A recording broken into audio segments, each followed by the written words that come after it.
Hello, everybody, and welcome to a new episode of What the Field. I'm Emmeline, and today I'm here with Alessio Terzi, author of Growth for Good and an economist with the European Commission. And we're in a bit of a different setting today. We're actually at an olive grove in Valencia, sitting here in an old finca. But I think it shouldn't matter where we are. I'm glad you could join us here. We're very honored to have you. And we're going to be talking about growth for good and about the challenges of conciliating economic growth with sustainability. So, Alessia, to start off, tell us a bit about yourself. Who are you and what do you do? I'm an economist, which is usually not a good thing to say around, but I try to be an economist of the good kind, and in particular working on sustainability issues or trying to understand the relationship between the economy and nature and how to reconcile the two forces. I have been working in academia, I've been working for think tanks, and now I'm in a policy institution, as you were saying, the European Commission. Okay, great. And so you've written this book, as we mentioned, Growth for Good. And my first question would be, why or how did economic growth become like the overall goal of a society and of companies? Like, why are we not measuring our success with something else? I think to an extent, the story goes that we developed this indicator, GDP, gross domestic product, around the time of the Great Depression in the United States. And that was a time when Franklin Delano Roosevelt wanted to get a sense of the size of the economy because it was a Great Depression and he wanted to put in place the New Deal. So a policy to respond to the recession, but then you needed to know how big you had to create this new policy program. And that's how this indicator came to life. And then it sort of became entrenched and various nations started using it. And now it has become a bit the benchmark across countries where countries can compare each other. And in terms of companies, I guess it is more a product of capitalism or a system where prices matter and where having more resources means you can invest more. And the fact that you can invest more means you can reach more consumers and eventually grow. And so you have this sort of cycle that repeats itself. Okay, very interesting. And do you feel like if you think of today's challenges we are facing regarding sustainability, regarding also social inclusion, that economic growth is an adequate response to these challenges? Let's say the way I try to explain it also to my students, so to an audience that is not expert in this field, is that to me, economic growth relates to the resources you have in society and that potentially you can use in society towards whatever goal you think is important. And so I don't think that we're going to surpass the importance or the concept of growth, but it doesn't mean that you should focus only on that. You want to know how you're using these resources, and potentially you want to use more of this investment or resources at societal level to improve your relationship with nature or to redistribute some of them and reduce the inequalities that plague our societies right now. But speaking of resources, there's a lot of people that say the problem is precisely that our resources are finite. Mm-hmm.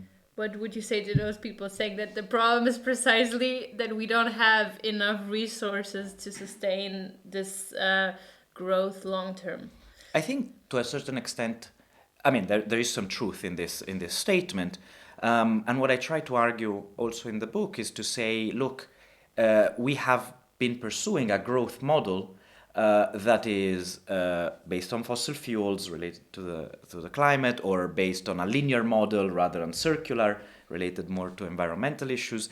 So it is overall a growth model that perhaps worked at some point in history, but by now has brought us in a deep clash with certain planetary boundaries. And so what this means is definitely that we cannot continue down the current growth model, but I believe that a different type of model can be pursued, and that it will be a different type of growth. If you want, you can call it green growth if you want to follow the standard language, but one that is more based on a circular type of economy, on different resources, on renewables. And so I don't think we've reached the end of growth, but definitely of the growth we've seen since the Industrial Revolution. And so when you say growth for good, which is the title of your book, I'm assuming this is what you're referring to, right? So looking for alternatives to maybe current models that still mean growth. Indeed. In an economic Indeed. form. What I had in mind was growth that, I mean, of course, it's a bit of a play on language in the fact that I don't think that growth is coming to an end, so that it will continue for long. But at the same time, that this is not necessarily a bad thing. It is often, by now, it has become this totem of negativity and all the problems are due to growth.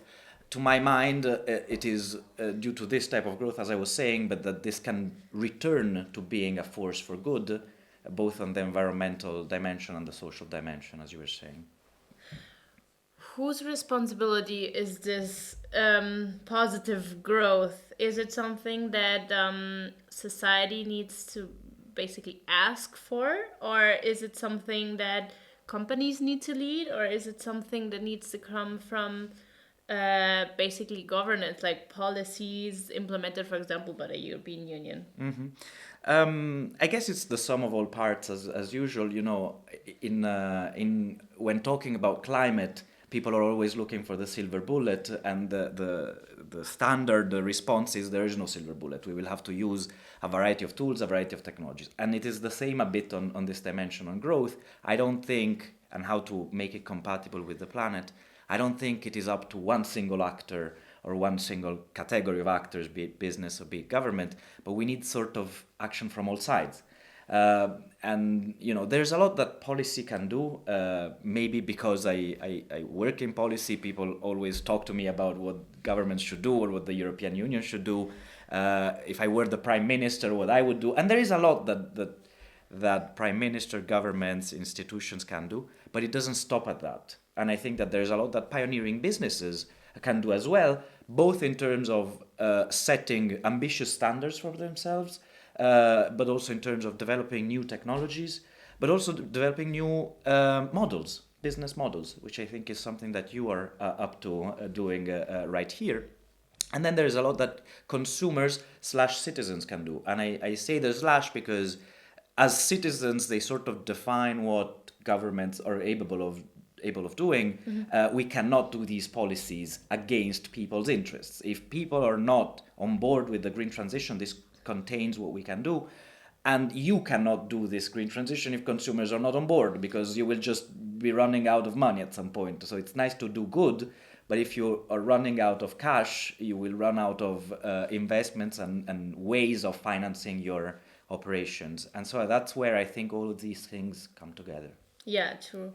You were speaking of people's interests. That's actually a very good point, and I think a lot of people are quite worried at the moment that this whole, like this effort, this transition towards a greener economy is going to be slowed down by what is happening at the moment, which is inflation, which is energy crisis, rising prices all around. At the same time, salaries are not necessarily increasing, or at least not as much as the prices are.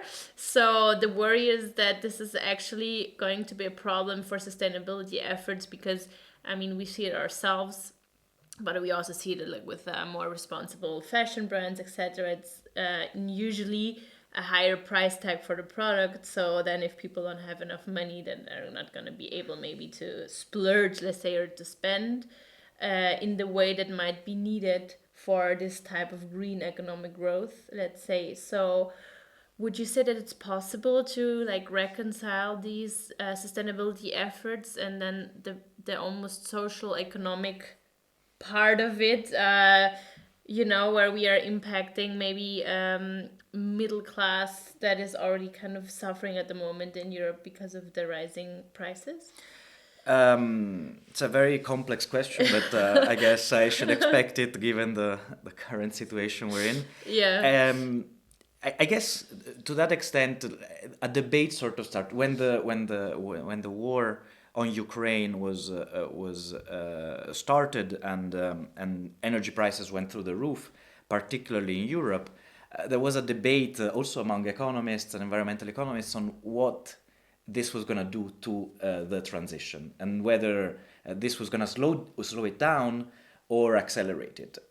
Perhaps because I come across as an optimist, it will not surprise you that I was on the more positive side, in the sense that, of course, it generates huge challenges that you're hinting at in the short term. So it is not a good thing. There is inflation, there's a cost of living crisis for some, making it to the end of the month is hard. So it is something that is difficult for the short term.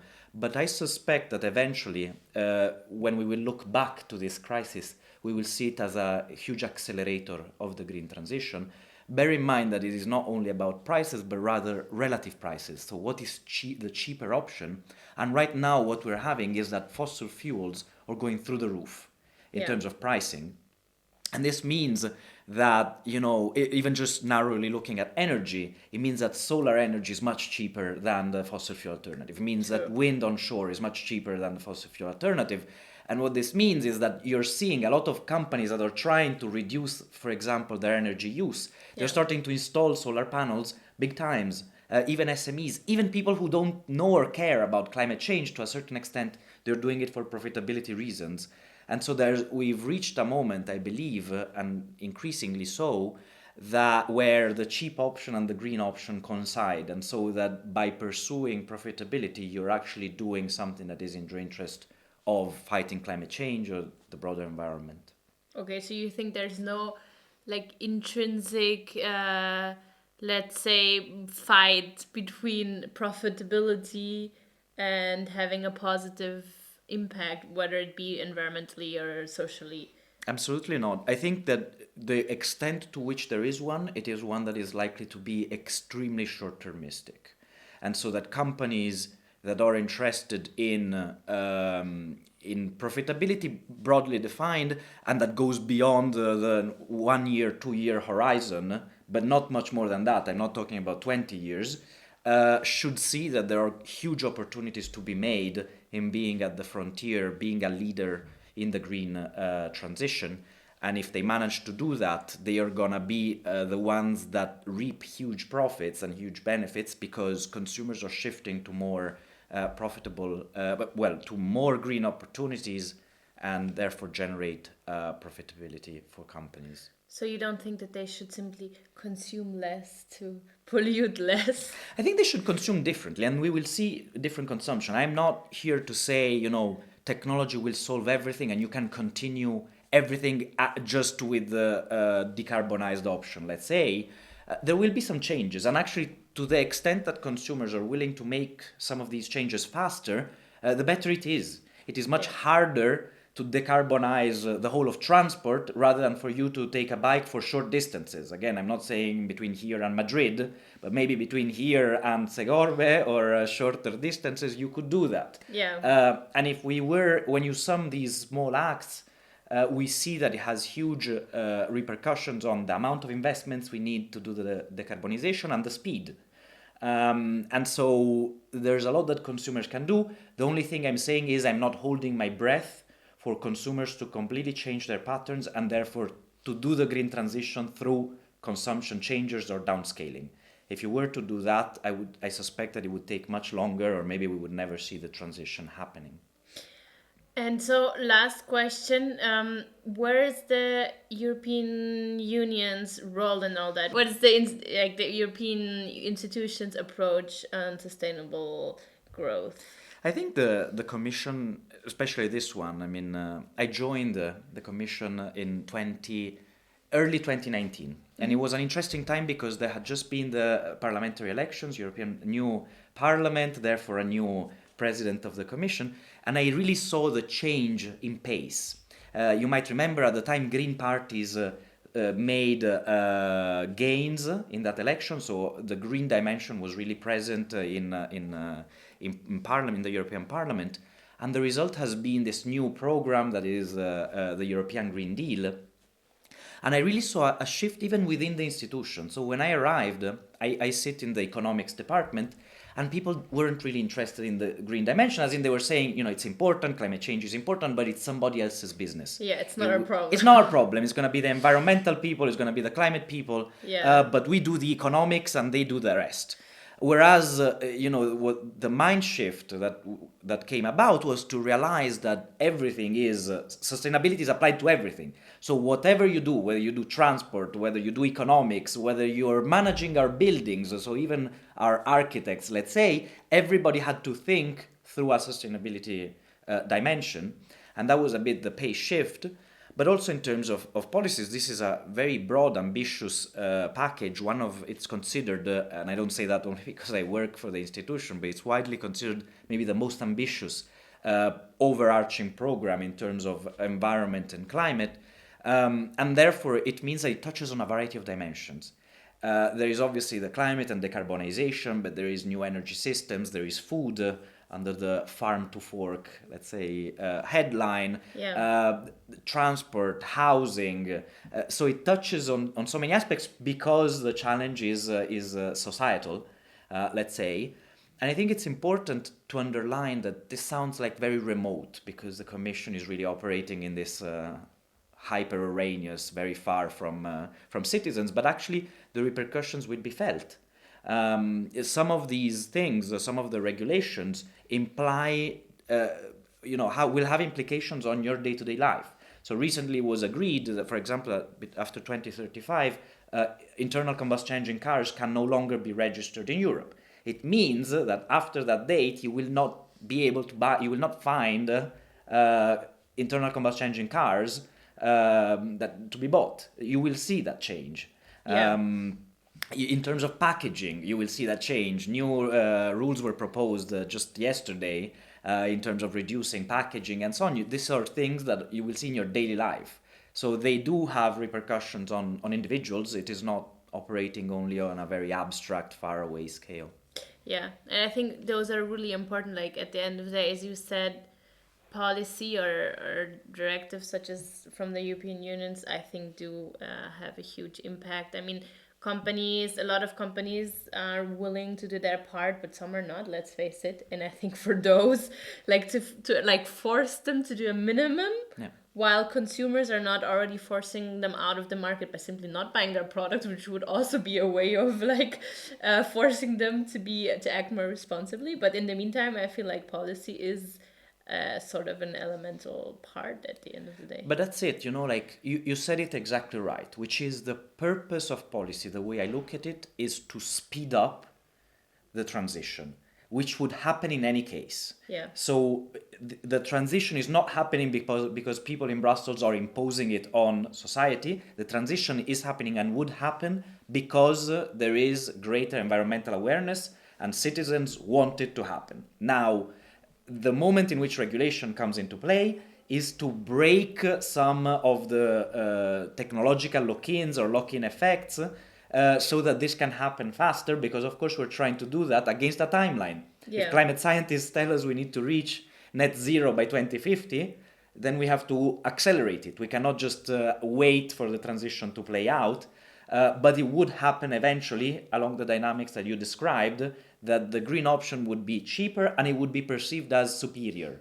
And so eventually, if you're not on board with that, you're seen as more expensive and selling some old stuff. Yeah. And so that is the dynamic that would drive it eventually. It's already, as you already mentioned, happening with fossil fuel. I mean, at the moment, they're clearly not the cheapest alternative. No, and to an extent, electric vehicles is another great example, because you have policies in many European countries, for example, giving a subsidy for the purchase, because right now electric vehicles are more expensive than internal combustion engine. We are reaching price parity within 2-3 years. Yeah. So on a short-term horizon. After that, you can let, let's say, the market forces do the job, and the role of government is less important, or of financing.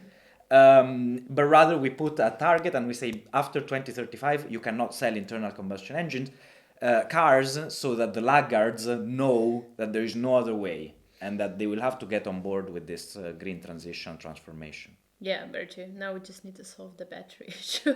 Indeed. But like as we say in Spain, poco a poco, bit by bit, and Actually, there's work that is already happening on that, and it's important that it's happening early stage, because Yeah, if we are definitely. expecting exponential growth in terms of the vehicles, it's important to already start thinking about the recycling of batteries right now, rather than then have a pile of stuff in landfills and trying to solve it afterwards. So I see progress already now into exploring how to organize this in a circular way. And we have a bit of time, in the sense that we're starting to see the pickup of electric vehicles, but it's going to take a few years before you're throwing them away, let's say. Yeah, and also I think sometimes that probably people also, because I feel a lot of people are quick to blame the European Union. Okay, there's not enough policies, they're not strict enough, or they're not doing this, or they're not doing that. But at the end of the day, I mean, it's a lot of countries that you all need to get on board. At the end of the day, it's not a dictature. So I guess it's I see it even in a private setting. No, if you're with your friends and you need to agree on what are we having for dinner, and there's more than five people, it gets complicated. Imagine. No? So imagine if someone a country is dependent on fossil fuel or on other things, and you cannot just overrule a certain amount. I mean, I guess there's a democracy at the end of the day, so you need a majority to be on board with things, and it's probably really hard to achieve and to get everyone to agree on the same thing.